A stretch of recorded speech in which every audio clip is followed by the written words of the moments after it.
Under said proposition, we eliminate the ridiculous parameter of age. We propose the parameter of intelligence and students' academic performance, which we believe will result in a far more better education, hence why we're so proud to propose. I'm going to bring you 3 arguments in my speech. Number 1, on the principle basis, why intelligence is a much better parameter than age. Secondly, on the point of benefit that is going to happen only under the government, which is why academic performance will result in a far better world. But thirdly, I'm also going to explain to you the harm that will most likely happen under opposition, which they have to defend. If they're not able to defend that harm and they're not able to actually tackle our principle in this debate, then government champions this debate, right?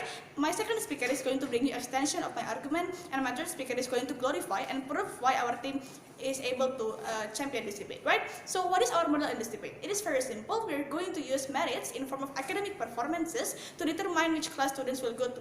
This looks like class A will have an average score of 90, for example, or class B will have an average score of 80 or 85, and so on, right? So I think that is the perfectly model that should be used in this debate. Moving on to my first argument on the principle basis, why intelligence is a much better parameter than age. Number 1, what you have to understand is that each student has different capabilities to absorb materials, right? In the current status quo, teachers can only use one way of learning with so much students and so much materials that they have to explain, because these students are, for example, have to go under exams, for example, or even they have to go to OTBK, for example, right? It means that they have so much materials, but then so little time to understand. The problem with this in the current status quo is that every student has different ability to absorb materials. Every student is different and very diverse, hence, therefore, only one way of learning is not going to be effective for them. But secondly, why this is true is because smarter kids is not going to be able to get even smarter or maximize their capability of learning, because they have to cope with those under them. It means that they are most likely only going to less material to understand to begin with. But thirdly, why my principle stands is because those who are less smarter will also struggle to understand. Why? Because most likely they don't have any capability that is like the smarter kids. They are not able to absorb materials as fast as those who are smart, for example, right? So most likely under opposition, those who are less smarter is also going to struggle and they're not going to be able to maximize. But secondly, why my principle stands is because intelligence will assure every student's fair competition.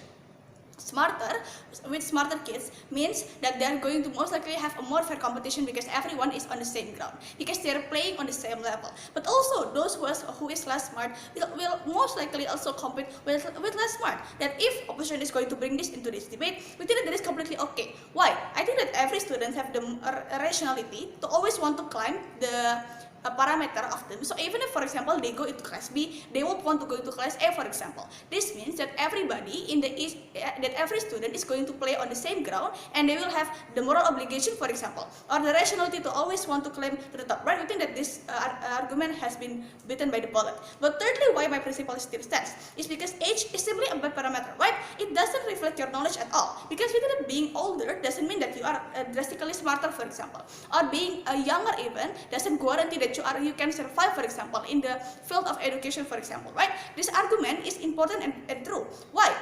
Why? Because we think that we are able to maximize each learning process and to maximize every student's capability. Notice that this is only exclusive under our tiles and could not be tackled by opposition whatsoever, right? But secondly, on the point on benefit, why academic performance will result in a better world, right? We think that I'm going to answer this in 2 layers. Number 1, which students will be able to absorb materials more effectively, because now all of the students in the same class is going to use on the same learning process, and they will have the same level to begin with. So even if the teacher is going to explain to them in a short time, and even if the teacher is going to use only one way of learning, students is still able to absorb those, because that is the class that they are into, right? It means that even if the material is short and the time is limited, they can still maximize their talent of learning, for example, or they can still understand the materials of math, biology given in that class to begin with, right? But secondly, why this benefit is important is because students will be able to compete much better. Why? Because all of them is on the same level. But also, why do we think this is good?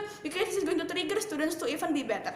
On the current status quo, if you are smart in that class, you most likely will not have any a trigger for you to be better. Why? Because you know that you're the best in the class, for example. Because you know, even if you try hard, or even if you don't try hard, you will most likely still be on the top 3 rank, for example, right? This means that under opposition, there is no trigger whatsoever for you to be even better, to reach even more higher level, for example. This is also exactly why, for example, I think that in the current status quo in UTBK or even in the college admission, colleges also use merits of their score of UTBK, for example, or use their academic performance, because this is a good turning point or a good tipping point for them to actually determine whether or not they are able to absorb every material given in the particular campus, for example, or they are able to reach or understand the materials that is going to be given, right? So we think that even if you are going to go in both class A or even class C, you are still going to be much better, because we think that if you are going to compete with those who are also smart or even smarter than you, you are going to be triggered that, oh, I should be better than this, because if I want to go to ITB, at the very least I should top this class, for example.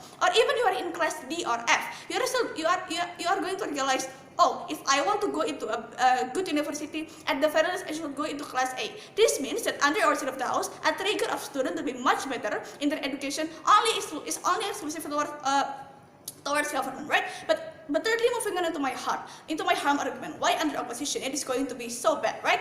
Under 2 layers. Number 1, students that is smart will lose or be excluded just because they are younger, for example, right? We say this is problematic, this is bad. Why? Because I think that what we should prioritize in this debate in the very first place is those who are smart, is those who are capable to go to ITB or UI, for example. We are not saying that those who is less smarter should not be prioritized, because under government, those people is going to be catered to our proposal anyway, but we think that it is just simply unjustified for you to exclude these people, to simply say that their capability is